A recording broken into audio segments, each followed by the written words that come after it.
Good morning dear students. और हमारा topic चल रहा है आज का लिंग। लिंग का मतलब होता है, लिंग क्या है? लिंग का अर्थ है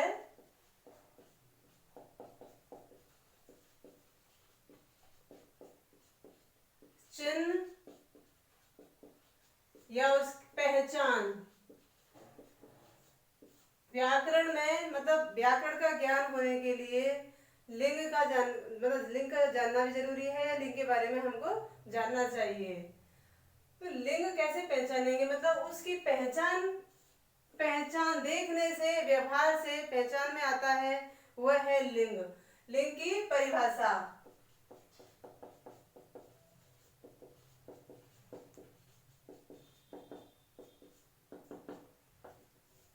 शब्द के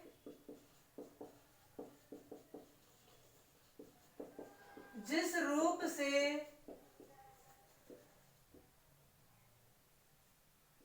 पुरुष या स्त्री जाति के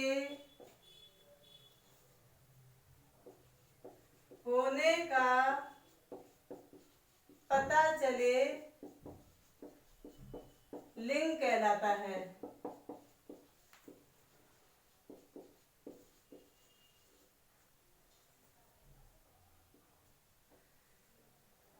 कैसे पहचानने के लिए स्त्री का या पुरुष का होना जरूरी है, तभी लिंग कहलाएगा। लिंग दो प्रकार के हैं।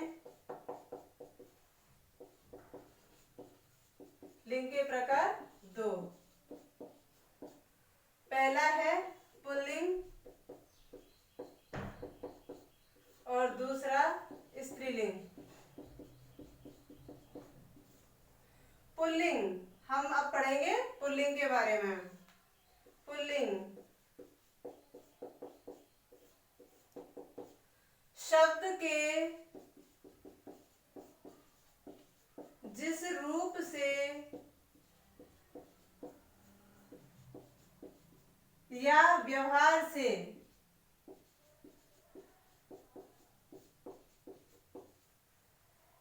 पुरुष जाति के होने का पता चले, पुल्लिंग कहलाता है।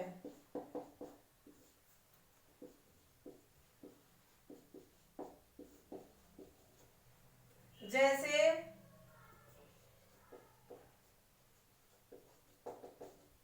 लड़का,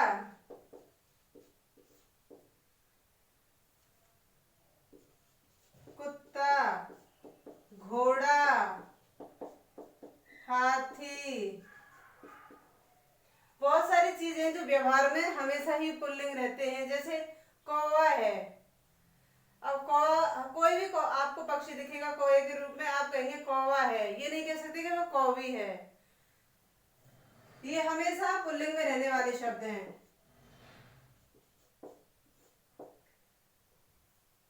ऐसे व्यवहार में आने के लिए उनको ये कह सकते हैं, अगर आपको पहचान में आ रहा है नर कौवा मादा कौवा, लेकिन पहचान नहीं आती, ये व्यवहार में हमेशा पुल्लिंग ही रहते हैं।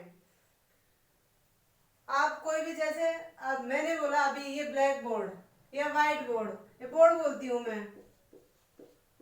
आप पहचानने के लिए क्या लगाएंगे? ये बोर्ड कैसा है, ये बोर्ड कैसी है, नहीं अच्छा नहीं लग रहा, तो ये बोर्ड कैसा है, सफेद है। तो कैसा है पहचानने के लिए आ गया पुल्लिंग। अब मैं बोल रही हूं यहाँ पर चौक सफेद है। चौक कैसा है? सफेद है।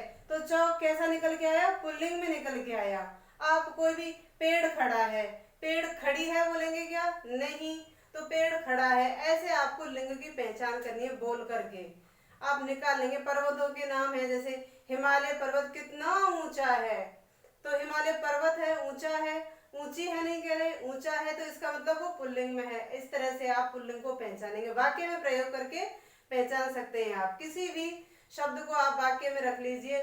जैसे एक वाक्य आ गया, वह काला है, वह काला है। अब काला है तो इसका मतलब ये काली है, नहीं है ना, तो काला है इसका मतलब ये पुल्लिंग का रूप है। वह मोटी है, मोटी है इसका मतलब वह स्त्रीलिंग का रूप है। तो आपको पहचानने के लिए यहाँ पर इस तरह से वाक्य में प्रयोग करके देखना है। वाक्य आएगा, अंडरलाइन आएगी आपको पहचानने के लिए इस तरह से। और अगर अंडरलाइन नहीं आती है, मोटा मोटी इस तरह से आ गए, तो अगर आपको पहचानने नहीं आ रहे हैं तो आप वाक्य में प्रयोग करके देख लीजिए, आपको आ जाएगा। दूसरा आएगा हमारा स्त्रीलिंग।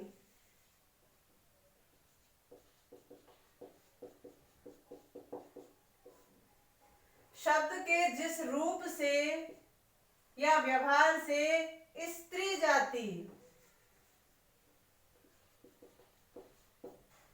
जाति के होने का पता चले या बोध हो, स्त्रीलिंग कहलाते हैं। सेम परिभाषा है, कोई फर्क नहीं है। वहां पर आया था, हमको परिभाषा बिल्कुल अपने मन से बनानी है। ऐसे शब्द जिनसे पुरुष या स्त्री जाति का बोध हो, लिंग कहलाते हैं। जिनसे सिर्फ पुरुष जाति का बोध हो, वो पुल्लिंग कहलाते हैं। और जिनसे सिर्फ स्त्री जाति का बोध हो, वो स्त्रीलिंग कहलाते हैं। जैसे लड़की,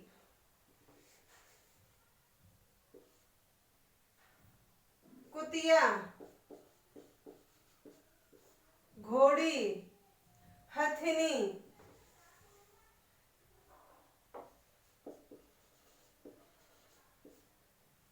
कौवा एक ऐसा रूप है जिसको आप नहीं पहचान सकते। कुछ ऐसी चीजें जो हमेशा स्त्रीलिंग में रहती है, जैसे नदी, नदी बह रही है, ये नहीं कह सकते आप नदी बह रहा है। कुछ धातुएं, उनमें चांदी है। वैसे तो सारी धातुएं पुल्लिंग में आती हैं, लेकिन चांदी एक ऐसा अपवाद है जो स्त्रीलिंग में आता है। अपवाद को मैं यहाँ पे रख देती हूँ, बाकी के आ रहे हैं उधर और पुल्लिंग में आ रहे हैं। फिर जैसे और है, जैसे देशों के नाम पुल्लिंग में आते हैं, लेकिन श्रीलंका इसमें अपवाद है, ये स्त्रीलिंग में। बोल के देखेंगे आप, श्रीलंका ऐसा देश है, छोटा सा देश है, टापू है, द्वीप है, ऐसे, लेकिन ये अपवाद है, ये श्रीलंका उसमें आएगा स्त्रीलिंग में। पेड़ों के नाम पुल्लिंग में आते हैं, लेकिन इमली का पेड़ स्त्रीलिंग में आता है। सारे द्रव्य पुल्लिंग में आते हैं, लेकिन चाय स्त्रीलिंग में आती है। किताबों के नाम, जैसे पुस्तकों के नाम बाइबल, कुरान, गीता, महाभारत, ये सब स्त्रीलिंग में आती हैं। महत्वपूर्ण पुस्तकें,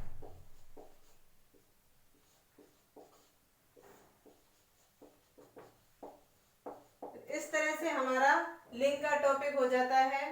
कुछ चीजें, ये चीज आपको नोट, ये ध्यान देने की है, ये वैसे तो पुल्लिंग में है, लेकिन सारी धातुएं, देशों के नाम, नदियों के नाम तो हमेशा स्त्रीलिंग में, पर्वतों के नाम हमेशा पुल्लिंग में रहेंगे। मेरी बातों को सुनना, पर्वतों के ध्यान, पर्वतों का जो वो है लिंग, वो पुल्लिंग है, और नदियों का स्त्रीलिंग है। धातुएं सारी पुल्लिंग है, लेकिन चांदी स्त्रीलिंग है। देशों के नाम पुल्लिंग है, लेकिन अपवाद श्रीलंका। सारे पेय पदार्थ जो पीने योग्य पदार्थ हैं वो पुल्लिंग में हैं, लेकिन चाय स्त्रीलिंग है। पुस्तकें ये हमेशा स्त्रीलिंग में हैं। इस तरह से आपको मेरे साथ पढ़ते हुए जाना, अपवादों को ध्यान में रखना है। और मेरी वीडियो लाइक करें, अब सब्सक्राइब कर लें। आप डेली पढ़ रहे हैं, आपको कमेंट नहीं मिलता, कई बार चीज़ें छूट जाती हैं, आपके पास नहीं पहुंच पाती वीडियो, तो मेरी वीडियो लाइक करें, शेयर करें और कमेंट करें। सब्सक्राइब करना ना भूलें। धन्यवाद।